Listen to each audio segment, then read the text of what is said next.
এই মাসুম মুসা কালিমুল্লাহ বামাতে একটা চটকনা গালের মধ্যে লাগাই দিছি। লাগাইতে দেরি হয়েছে, ফেরাউনের দাঁত গুলা জায়গা থেকে লইরা গেছি। আল্লাহু আকবার, জোরে বলেন আল্লাহু আকবার। সাথে সাথে কোল থেকে নামাই দিয়ে বলে, হ্যাঁ ওর থাপ্পড়ে আমার দাঁত লইরা গেল, ব্যাপারটা কি? তাহলে এটা কি ওটা নাকি যেটার জন্য আমার এত সব চিন্তা? আসিয়া বলে, একটা সন্তান দিতে পারোস না? একটা সন্তান পাইছি, পালতাছি, এর প্রতিও তোর লোভ, এরও খুন করতে চাস, তাহলে তুই আর কোনোদিন আমার সামনে আসবি না। তুই খোদা দাবি করছাস, অথচ আমাকে একটা সন্তান দেওয়ার মতো কুওয়াত তোর নাই। তাফসিরে হক্কানির মধ্যে আল্লাহর ওলি লিখছি, যেদিন ফেরাউন নিজেকে নিজে খোদা দাবি করেছি, ওই দিন থেকে আল্লাহ তাআলা ফেরাউনের পুরুষত্ব টান দিয়ে নিয়ে গেছি। আল্লাহ তাআলা ওই দিন থেকে আর ফেরাউনের পুরুষত্ব রাখে নাই। তো তার এই গোপন কথা তার বিবি জানে। আসিয়া বলে, আমার সন্তানের দিকে অন্য নজরে তাকাইবি না। ফেরাউন বলে, ঠিক আছে তাকাবো না, কিন্তু ওর থাবর এমন লাগে কেন? বড় মানুষের থাবরের মতো থাবর লাগে। আমার তো মন বলে এটা আমার দুশ্মনটা মনে হয়, আমার দুশ্মন বুঝি আমার ঘরে চলে আইছি। আসিয়া বলে, না, এরকম মাসুম বাচ্চা কারো দুশ্মন হতে পারে না, বরং তোর মতো জালেম এই সমস্ত বাচ্চার দুশ্মন হইতে পারি। তাহলে দেখো, কথা বাড়াবাড়ি করে লাভ নেই, পরীক্ষা হবে। কেমনি পরীক্ষা হবে? একদিকে স্বর্ণ রাখো, অন্যদিকে আগুন রাখো, এরপরে বাচ্চাটাকে দূর থেকে ছেড়ে দাও। যদি দেখো স্বর্ণের দিকে আগে বাড়ে, তাহলে বুঝে, আর যদি আগুনের দিকে আগে বাড়ে, তাহলে বুঝবো সে বুঝে না। আগুন একদিকে, স্বর্ণ একদিকে রাইখা পয়গম্বর মুসা আলাইহিস সালাতু ওয়াস সালামকে ছেড়ে দিছি। হযরত মুসা হাবুইরা স্বর্ণের দিকে যাইবার চায়। মুফাসসিরিন হযরতটা লিখছে, আল্লাহ তাআলা জিবরাইলকে ডাইকা বলে, আয় জিবরাইল, সব জায়গায় বুদ্ধিমানের পরিচয়ের দরকার নাই, এই জায়গায় বুদ্ধির দরকার নাই, কারণ আমার আসিয়া ওরে পালতেছি, লগে অবশ্য মুসার মাও এই ঘরের ভিতরে আছি, এখানে বুদ্ধির দরকার নাই। তুমি তার নিজ হাতে দইরা আগুনের দিকে মুখ ফিরা দাও, যাতে সে আগুনের দিকে চলে যায়। হযরত মুসা কালিমুল্লাহ আগুনের দিকে চলে গেল। বাচ্চাদের একটা স্বভাব হলো, যে কোনো জিনিস পাইলেই হাতে নেয়, শুধু হাতে নিয়ে ক্ষান্ত করে না, মুখে দিয়া দেয়। হযরত মুসা আগুনের একটা আংরা হাতে নিয়েছি, নিয়ে দেরি করে নাই, সাথে সাথে মুখে দিছি। এই যে মুখের মধ্যে আগুনের আংরা লাগছি, আংরাটা আগুনের মুখে লাগার কারণে ঠোঁটটা একটু পুড়ে গেছি। এই যে ঠোঁট পুড়ছে, তার দাম কমে নাই, আল্লাহ তাআলা তার দাম বাড়াইছে। কেমন বাড়াইছে? আল্লাহর বান্দার ঠোঁট পুড়ে যাওয়ার কারণে, জিহ্বার মধ্যে আগুন লাগার কারণে। এবার কথাগুলা তোতলায়া বলে, আল্লাহ তাআলা হযরত মুসা কালিমুল্লাহকে এবার আমল শিখাইতেছে, পয়গম্বর আপনি কিন্তু অবশ্যই এই আমলগুলা করেন। আল্লাহর কোরআনে সূরা তাহার মধ্যে বলেন, ক্বালা রাব্বি শরহ লি সাদরি ওয়া ইয়াসসির লি আমরি ওয়াহলুল উকদাতাম মিন লিসানি ইয়াফকাহু কওলি ওয়াজআল লি ওয়াজিরাম মিন আহলি হারুন আখি উশদুদ বিহি আদরি ওয়া আশরিকহু ফি আমরি কাই নুসাব্বিহাকা কাসীরা ওয়া নাযকুরাকা কাসীরা ইন্নাকা কুনতা বিনা বাসীরা। আল্লাহর পয়গম্বরকে আল্লাহ তাআলা একটা তালিম দিলেন। পয়গম্বর মুসা, আপনি সব সময় এই সব আয়াতে কারিমাগুলো আপনি পড়বেন, তাহলে মুখের জড়তা দূর হয়ে যাইব। এই যে আগুনের কারণে জিহ্বার মধ্যে একটা জড়তা চলে আইলো, আল্লাহ তাআলা এর পরিণামী আল্লাহ তাআলা নিজের সাথে কথা বলার তৌফিক দিল। অন্যত্রে আল্লাহ তাআলা বলে, ক্বালা ইয়া মুসা ইন্নী ইসতাফাইতুকা আলান নাসি বিরিসালাতি ওয়া বিকালামি। এই পয়গম্বর, দুনিয়ার কোনো মানুষ আমার সাথে কথা বলতে পারে নাই, কিন্তু মুসা তুমি কিন্তু আমার সাথে জমিনে থাইকা কথা বলেছ। সুবহানাল্লাহ, পড়েন সুবহানাল্লাহ। এই মুসা আলাইহিস সালাতু ওয়াস সালামকে আল্লাহ তাআলা জমিনে পাঠাইলো দাওয়াতি কাজ করবার জন্য। ওই পয়গম্বরের ইতিহাস আল্লাহ তাআলা আপনার আমার নবীরে শুনাইতেছে। হাল আতাকা হাদিসু মুসা ইয নাদাহু রাব্বুহু বিল ওয়াদিল মুকদ্দাসি তুয়া। আল্লাহ তাআলা বলেন, ও বন্ধু, আপনার কাছে আমার পয়গম্বর মুসার আলোচনা আপনার কাছে পৌঁছে নেই, তো আমি আপনারে বুঝাইতেছি, শুনেন। যারে আমি ডাকছিলাম তুর পর্বতে, তারে ডাইকা আমি আসমানি কিতাব তাওরাত আমি তাকে দান করলাম। আল্লাহ তাআলা তাওরাত কিতাব হযরত মুসাকে দিয়া বললেন, এই মুসা, ইযহাব ইলা ফিরআউনা ইন্নাহু তাগা। এই মুসা, তোমার এবার কাজ হলো, যাও অবাধ্য ব্যক্তি ফেরাউন এবং তার দলবল যারা আছে তাদের কাছে গিয়া দাওয়াত দাও আমার দিকে। কার দিকে? আস্তে কোন, আওয়াজ করে জোরে কোন, কার দিকে দাওয়াত দেব? আরো জোরে কোন, কার দিকে দাওয়াত দেব? আল্লাহ বলেন, ইযহাব ইলা ফিরআউনা ইন্নাহু তাগা। পয়গম্বর, আমি আমার পয়গম্বর হযরত মুসাকে বলছিলাম, যান যান ফেরাউন ও তার বাহিনীর কাছে যান, তারা সীমা লঙ্ঘন করে ফেলছি, জমিনে নিজের নিজে খোদা দাবি করছি, নিজে সব ক্ষমতা দর মনে করি, তাড়াতাড়ি যান, যে আমার দিকে দাওয়াত দেন। হযরত মুসা গেছে, যে বলে, ফাকুল হাল্লাকা ইলা আন তাযাক্কা। এই বেটা, ঝামেলা কিন্তু অনেক করছ, সময় কিন্তু শেষ হয়ে গেছে, এখন সামনে তোর সামনে দুই পথ, হয়তো তাযাক্কা পবিত্র হয়ে যাবি, আল্লাহর গোলাম হয়ে যাবি, নতুবা আল্লাহর নাফরমান হইবি।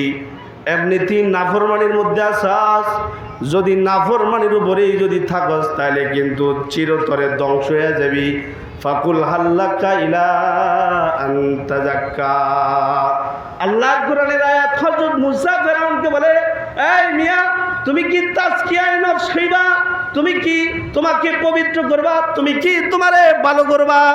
যদি ভালো করো তাহলে জান্নাতের মেহমান হইবা, আর যদি নিজেরে নিজে পবিত্র না করো তাহলে কিন্তু জাহান্নামে যাইবা। শোনো শোনো শোনো, এই মিয়া, তোমারে বলতেছি, যুবক ভাই, আপনাদেরকেও বলতেছি, আমি আমাকেও বলতেছি, আপনাদেরকেও বলতেছি, বাবা আপনাদেরকেও বলতেছি। আল্লাহর কোরআনে বলে, এই আয়াতটা শুধুই মাত্র হযরত মুসার জন্যই খাস নয়, এই আয়াতটা শুধুই মাত্র ফেরাউনের জন্য নির্দিষ্ট নয়। আল্লাহর কোরআনে আল্লাহ বলে, এই দুনিয়ার মানুষ, তোমরা কি তোমাদেরকে পবিত্র করবা? তোমরা তোমাদেরকে কি ঈমানওয়ালা বানাইবা? তোমরা কি তোমাদেরকে আমলওয়ালা বানাইবা? তোমরা কি তোমাদের এই জীবনটাকে আখিরাতমুখী করবা? ফাকুল হাল্লাকা ইলা আন তাযাক্কা ওয়া আহদিয়াকা ইলা রাব্বিকা ফাতাখশা ফাআরাকুল আয়াতাল কুবরা। খুব মনোযোগ সহকারে শুনেন। আপনারা অনেক বড়দেরকে দেখছেন এবং বড়দের কথা শুনেছেন, তৃপ্তি আপনাদের হয়ে গেছি। অদম ছোট মানুষ সামনে বসে রয়েছেন, তার বড় শুনেন মনোযোগ সহকারী। আল্লাহ বলেন, দুনিয়ার মানুষে, যদি তুমি তোমারে পরিশুদ্ধ করতে পারো, যে দুনিয়ার হায়াতে পরিশুদ্ধ হয়ে যাবি, যে দুনিয়ার হায়াতে তাজকিয়ায়ে নফস হাসিল করবি, যে দুনিয়ার হায়াতে গুনাহের ময়লা সাফ করে ফেলবি, ওরকম বান্দা, ওরকম বান্দিকে আল্লাহ তাআলা জাহান্নামে ফেলবে না। ওরকম বান্দা বান্দিকে আল্লাহ তাআলা নিজ জিম্মায় জান্নাতে পৌঁছায়া দিবি। সুবহানাল্লাহ। তাই আল্লাহ বলেন, ফাকুল হাল্লাকা ইলা আন তাযাক্কা। আত্মশুদ্ধি করো, নিজের জীবনটাকে আল্লাহ তাআলার জন্য তৈরি করো। সাবধান, ফিতনার জমানা চলছে, নানা রকমের ফিতনা আপনার আমার সামনে চলে এসেছে। অবশ্য আল্লাহর দোস্ত হাদিসে বাকি বলে গেছি, আমার উম্মত সর্বশেষ এমন একটা সময় আসবে, যে সময় তসবিহ যদি রশি ছিঁড়া যায় তাহলে বিচি বইলা বইলা পড়ে না, এক টানে বিচি সবগুলো পড়া যায়। অন্যত্রে আল্লাহর পেয়ারা যারা, আল্লাহর দুস্থ মুহাম্মদুর রাসূলুল্লাহ সাল্লাল্লাহু আলাইহি ওয়াসাল্লাম ফিতনার উদাহরণ দিতে গিয়া বলছি, কয় উপর থেকে পানি যেমন গড়ায়া পড়তে কারো কাছে বইলা পড়ে না, হঠাৎ কইরা পানি পড়তেই থাকি, অনুরূপ ফেতনার জমানায় শুধু ফেতনা আসতেই থাকবে। ওই সময় ইমানকে হিফাজত করতে হবে, ওই সময়ও কিন্তু আমলকে ঠিক রাখতে হবে, ওই সময়ও কিন্তু নামাজ এর পাবন্দি করতে হবে, ওই সময় কিন্তু মাদ্রাসাগুলো জিন্দা রাখতে হবে, ওই সময়ও কিন্তু আল্লাহর ঘর মসজিদটাকে আবাদ রাখতে হবে, ওই সময়ও দাওয়াত ও তাবলীগের কাজ আমাদের বুজুর্গরা যেটা আল্লাহর কাছে কবুল করায়া আমাদের কাছে রেখে গেছি, ওই কাজের সাথে ওই সময়ও কিন্তু সম্পৃক্ত থাকতে হবে। এবং হক্কানি পীর বুজুর্গ যারা আছে তাদের সাথে থাইকা নেসবতের নূর আল্লাহ প্রদত্ত মুহাব্বত দিলের মধ্যে আনতে হবে। যদি কেউ আল্লাহর মুহাব্বত দিলে আইনা একটা সিজদাও দিতে পারি, আল্লাহ তাআলা ওরকম মুহাব্বতের একটা সিজদা বান্দার জিন্দেগীর গুনাহকে মাফ করে দিবি। সুবহানাল্লাহ। কোরআনে ঘটনা আছে, সূরা শুআরার মধ্যে ঘটনা আছে। হযরত মুসা আলাইহিস সালাতু ওয়াস সালামের কথাই বলতেছি। পয়গম্বর মুসার সাথে জাদুঘরদের জাদুবিদ্যার বিশাল এক লড়াই হবে। জাদুবিদ্যা বিশাল বড় সম্রাট ছিল যারা, তারা হযরত মুসার সাথে জাদুবিদ্যার প্রতিযোগিতা করবে। ফেরাউন যখনই দাওয়াত পায় তখনই বলে এটা তো জাদু, এই সব কর্মকাণ্ড জাদু।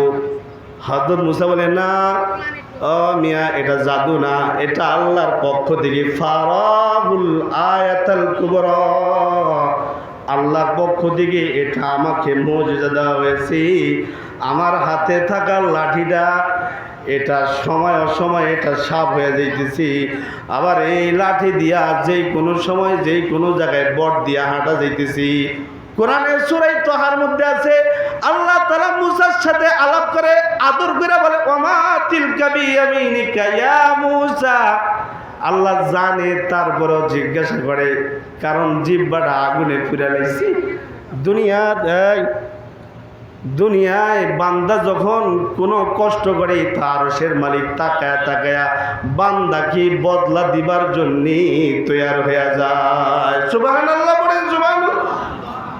আপনি কষ্ট করে নামাজ পড়ছেন, মনে করেন না আপনি কোনো পুরস্কার পাবেন না, অবশ্যই পাবেন। কষ্ট করে দাওয়াত ও তাবলীগের মূল উসুলের সাথে আছেন, মনে করেন না কোনো বিনিময় পাবেন না, অবশ্যই বিনিময় পাবেন। কষ্ট করে অজু বানায়া জিকির করেন, সকাল সন্ধ্যায় আল্লাহর নামের জিকির করেন। আপনি মনে করতেছেন মাদ্রাসায় পড়ে কি হইব, আপনি মনে করতেছেন নামাজ পড়ে কি হইব, আপনি মনে করতেছেন কোরআন পড়ে এই মিয়াই মোল্লায় কোরআন পড়ে তাতে কি হইব, আপনি মনে করতেছেন টুপি মাথায় লাগাইলে কি হইব। ভাই, আপনি মনে করেন এই কাপড়ের দাম মোল্লারা বাড়াইছে, লম্বা জামা বইরা কাপড়ের দামটা বাড়াই দিল রে, কি হইব লম্বা জামা বইরা, কি না হইব। আল্লাহর বান্দারা যখনই আল্লাহর কোনো হুকুম মানে নবীর তরিকা মতো যখন চলি, আল্লাহ তাআলা ও বান্দা ও বান্দির উপরে খাস খাস রহমত নাজিল করে। সুবহানাল্লাহ।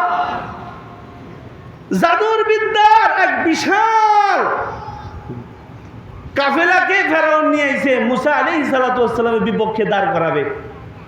মুসা আলাইহিস সালাতু ওয়াস সালামের কাছ থেকে ডেট নিছে। মুসা আলাইহিস সালাতু ওয়াস সালাম বলছে ঠিক আছে আমিও আছি। জাদুবিদ্যার লোকেরা আইসা দাঁড়াইছে, এদের মধ্যে একজন জাদুকর কানা, এর ভিতরে আদব ছিল, আদব। এই জন্যে আমাদের বুজুর্গরা বলেন তিন জিনিসের মাধ্যমে মানুষ আলোকিত হয়, তিনটা জিনিস যার ভিতরে থাকবে সে আলোকিত হবে। যিনি সারা বিশ্বের বর্তমান সুলতানুল আরিফিন যাকে বলা হয়, আল্লামা ডক্টর জুলফিকার নকশবন্দি হাফিজাহুল্লাহ তার খুতবাতে বলেছি, তিন জিনিসের মাধ্যমে একটা মানুষ তারকে আলোকিত করতে পারে। লাইটের আলো দেখছেন ভাই, হ্যাঁ, চাঁদের আলো দেখছেন, সূর্যের আলো দেখছেন, মানুষেরও কিন্তু আলো আছে। কিছু কিছু মানুষ এমনভাবে নিজেরা আলোকিত করছে, তার জীবনেও কোনোদিন দেখেন নাই, তার সাথে জীবনেও কোনোদিন আপনি হাঁটেন নাই, তার সাথে জীবনেও কোনোদিন এক মজলিসে বসেন নাই, কিন্তু তার কর্মকাণ্ড আপনার কাছে ভালো লাগে। এর মানে হলো তার মধ্যে ওরকম তিনটা গুণ চলে এলো। এক নাম্বার, ওই তিনটা গুণের প্রথম নাম্বার হলো আকল। আকল যার কাছে আছে আর আকলের ব্যবহারটা যে সুন্দর করে করেছি, আল্লাহ তাআলা ওই সুন্দর আকল ব্যবহারকারীকে আল্লাহ তাআলা পৃথিবীর মানুষের কাছে পরিচয় লাভ করায় ফেলি। সুবহানাল্লাহ, সুবহানাল্লাহ। অবশ্য কোরআনে সূরা মুলুকে আল্লাহ বলছে, وقالوا لو كنا نسمع أو نعقل وقالوا لو كنا نسمع أو نعقل ما كنا في أصحاب السعير। খেয়াল করে শুনেন, হাসরের ময়দানে জাহান্নামীরা যখন জাহান্নামের দরজায় গিয়ে দাঁড়াবে, দাঁড়াইতে চাইব না, ফেরেশতারা তাদেরকে পিড়ায় পিড়ায় জাহান্নামে নিয়ে যাবে, জাহান্নামের পথে নিয়ে যাবি, জাহান্নামের দরজায় গিয়ে দাঁড় করাবি। ওই যে ওয়াসিকাল্লাযীনা কাফারু ইলা জাহান্নামা যুমারা, ওয়াসিকাল্লাযীনা কাফারু ইলা জাহান্নামা যুমারা হাত্তা ইযা জাউহা ওয়া ফুতিহাত আবওয়াবুহা ওয়া ক্বালা লাহুম খাযানাতুহা আলাম ইয়াতিকুম রুসুলুম মিনকুম ইয়াতলুনা আলাইকুম আয়াতি রাব্বিকুম। ভিতরে থাকা জাহান্নামের ফেরেশতারা যারা ভিতরে ডিউটি করে, তারা বলবে, এই আব্দুর রহমান, এই আব্দুর রহিম, এই বেটা, তুই না দুনিয়ার জমিনে জীবনযাপন করছস, তোর কাছে নবী গেছে? কয় না, নবী যায় নাই। কয় তাহলে কোরআন গেছে? কয় কোরআন পাইছি। কয় তাহলে আর কি পাইছস? ফেরেশতারা বলে, তাহলে কি ওলামায়ে কেরাম তোদের কাছে যায় নাই? এই যে আজকে বড় বড় ওলামায়ে কেরামের জমানের নসিহত কিন্তু আপনারা শুনছেন। আপনাদেরকে আল্লাহ ওরকম দিন না করুক, আমাদের কাউকে ওরকম অবস্থায় যেন না নিক। কেউ যদি জাহান্নামের দরজায় গিয়া দাঁড়ায় যায়, ভিতরে থাকা ফেরেশতা বলবে, এই মিয়া, আলাম ইয়াতিকুম রাসূলুম মিনকুম ইয়াতলুনা আলাইকুম আয়াতি রাব্বিকুম। কি তোমাদের কাছে কি রসুল যায় নাই? তোমাদের কাছে কি দাওয়াত ও তাবলীগ যায় নাই? তোমাদের কাছে কি আল্লাহওয়ালারা যায় নাই? তোমাদের কাছে কি উলামা মাশায়েখরা যায় নাই? তোমাদের কাছে কি পীর বুজুর্গ আত্মশুদ্ধিওয়ালা বুজুর্গরা কি তোমাদেরকে নসিহত করে নাই? তোমাদের কি কোরআনের আয়াত তেলাওয়াত করে করে কি তোমাদেরকে শোনায় নাই? এই দিনের কথা কি তোমাদেরকে বুঝায় নাই? তখন তারা বলবে, হ্যাঁ বুঝাইছে। তাই তারা বলবে, ওয়াকালু লাউ কুন্না নাসমাউ, হায়রে যদি আমরা শুনতাম। এই যে বয়ান হইতেছে, আমার বড় ভাই মাদ্রাসার মুতামিম সবাইকে সাথে নিয়ে আয়োজন করেছি। শুধু খালি মাদ্রাসার ফায়দার জন্য করে নেই, মহল্লাবাসীর জন্যও এটা আয়োজন করেছি।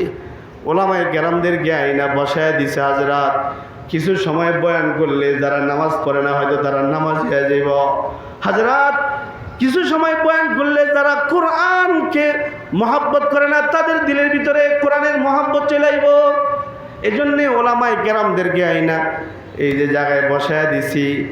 তারপরে ওলামায়ে কেরাম আমাদেরকে শুনাইতেছি, যারা দুনিয়ার হায়াতে কোরআন হাদিস শুনবে আর মানবি, তাদের কোনো ভয় নাই। ওয়ালা তাহিনু ওয়ালা তাহজানু ওয়া আনতুমুল আ'লাউনা ইন কুনতুম মুমিনিন।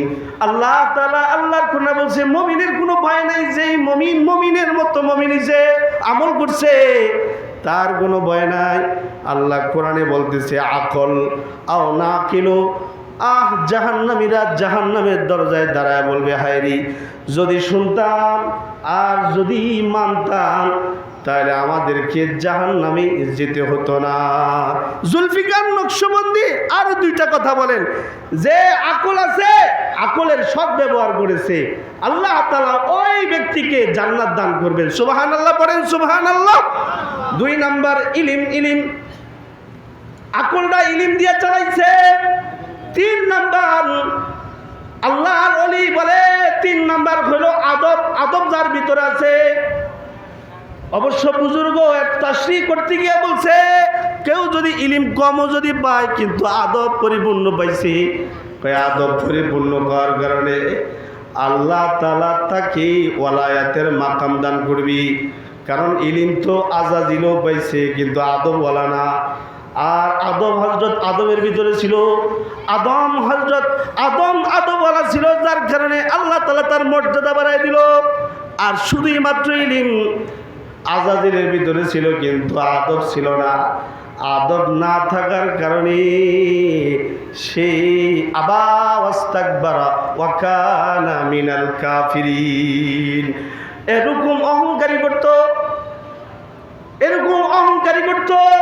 আল্লাহর সাথে তর্ক করলো, ইলমের গরমে সে আল্লাহর সাথে তর্ক করলো। কি তর্ক করছে জানেন? সে বলে, হ্যাঁ মালিক, আপনি আমারে বললেন আদমরে সেজদা দিতে, আদম উত্তম না আমি উত্তম? আদমরে বানাইছেন মাটি দিয়া, আমারে বানাইছেন আপনি আগুন দিয়া। আনা খাইরুম মিন খালাকতানি মিন নার ওয়া খালাকতাহু মিন তিন, আমি তার থেকে উত্তম। আপনি তারে বানাইছেন হলো মাটি দিয়া, মাটির কাম হলো উপরের দিকে মারলে নিচে নামে, আর আগুনের কাম হলো নিচে রাখতে চাইলো এটা খালি উপরে উঠে। তাই ইলিম থাকলে হয় না, আদব লাগি। জুলফিকার নকশবন্দি হাফিজাহুল্লাহ বলি, যার ভিতরে নম্রতা এসে গেছি, যার মধ্যে বিনয় ভাব এসে গেছি, যার ভিতরে ইলিম এসে গেছি, যে কিনা আকল দিয়া আল্লাহ আল্লাহর রাসূলের হুকুমগুলো সুন্দরভাবে পালন করতেছি, ওরম বান্দা আল্লাহর জমিনে যতদিন থাকবে, আসমান জমিন ততদিন ঠিক থাকবে। ওরকম বান্দা যেদিন দুনিয়ায় খুঁজে পাওয়া যাবে না, ওই দিন আর আল্লাহ তাআলা এই জমিন আর রাখবে না। আল্লাহ তাআলা ইসরাফিলকে ডাইকা বলবে, ইসরাফিল বাঁশি বাজায় দাও, এই জমিন আর রাখা দরকার নাই। বুঝাইতে চাইলাম, আল্লাহর কাছে আমাদেরকে যেতে হবে, তার আগে আমাদেরকে অবশ্যই পবিত্র হতে হবে, বিনয় হতে হবে, বিনয়। তার আগে অবশ্যই আমাদের সবাইকে আল্লাহওয়ালা হইতে হবে, বেয়াদব হওয়া যাবে না, এবং নিজে অনেক বড় মনে করা যাবে না। সদা সর্বদাই ওলামা মাশায়েখদের সোহবতে জীবন কাটাইতে হইব। যদি কেউ ওলামা মাশায়েখদের সোহবতে না যায়, তাহলে কিন্তু সে বিপদে পড়ে রয়েছি। কারণ সাহাবীরা সাহাবী হয়েছে নবীর সোহবতে গিয়া, আল্লাহর কাছে তারা মকবুল হয়ে গেছে। কেউ যদি নিজেরে আল্লাহর কাছে পৌঁছাইতে চায়, তাহলে অবশ্যই যেন ফিতনার জমানায় হক্কানি আলেম চিনা হক্কানি আলেমদের সোহবত উঠাবি। ইলম কম হইলেও সমস্যা নাই, তবে আমলটা বাড়ি বানাবি। আল্লাহর রাসূলের হাদিস পড়েছি, আল্লাহর রাসূল বলে, ক্বালা রাসূলুল্লাহি সাল্লাল্লাহু আলাইহি ওয়াসাল্লাম, আখলিস দীনাকা ইয়াকফিকাল আমালুল কলিল। তুমি তোমার ইমান খাঁটি করো, সাবধান সাবধান, এমন কথা বলবা না যেই কথার কারণে তোমার ইমান নষ্ট হয়ে যাবে। আমল অল্প করো, তবে করার মতো করো, তাহলে অল্প আমল নাজাতের জন্য যথেষ্ট হয়ে যাবে। সুবহানাল্লাহ পড়েন, সুবহানাল্লাহ।